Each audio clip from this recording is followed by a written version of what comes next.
Alors, les conversations visio avec Zoom arrivent chez Tesla apparemment. Incroyable.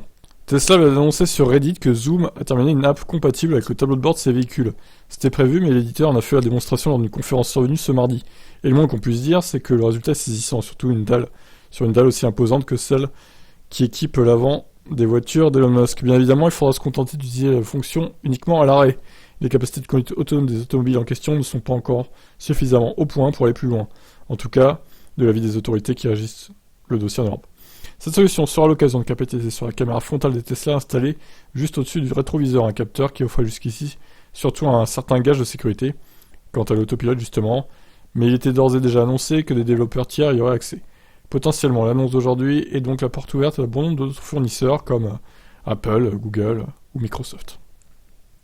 L'annonce de la collaboration entre Zoom et Tesla n'en reste toutefois pas moins étonnante. On sait en effet que le constructeur apprécie défendre un maximum ses systèmes contre les attaques, allant jusqu'à engager les meilleurs hackers de la planète pour ce faire. Surprenant donc de voir la firme faire confiance à Zoom, épinglé maintes et maintes fois pour sa gestion plus que douteuse des données personnelles. Pour la faire courte, il se murmure même que la plateforme offre des backdoors grandes ouvertes à la Chine. Clairement, l'arrivée de Zoom dans les Tesla pourra toutefois ravir les conducteurs et les passagers adeptes des réunions à la volée. Et Dieu sait que ceux-ci sont nombreux parmi la population qui s'intéresse à de tels moyens de transport. Au top de technologie et capable de délivrer leurs promesses en un clin d'œil. Confort, gain de temps, rentabilité, vous connaissez la chanson. Malgré tout, l'app Zoom, disponible sur mobile, risque de peiner à convaincre ses utilisateurs de passer sur grand écran car il s'agit de changer leurs habitudes, surtout quotidiennes avec CarPlay et Apple, peut bien profiter des atouts de handoff pour ne pas rater une miette de son appel en changeant d'appareil. Mais les intégrations de la concurrence ne sont pas encore aussi poussées, on attend de voir. Voilà. Voyons la vidéo sur Reddit. Voyons ce que ça donne. Il n'y a pas de son, du coup, bon.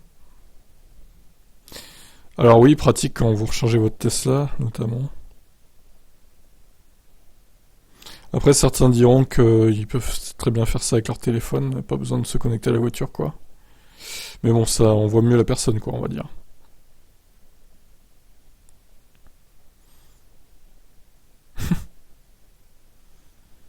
Je recharge ma Tesla. C'est trop bien. Je t'appelle pendant ce temps-là. Ça marche bien, Zoom, dis donc. Voilà. Magnifique. Bon, allez, vous en pensez quoi? Est-ce que vous utiliserez cette appli, vous? Ciao.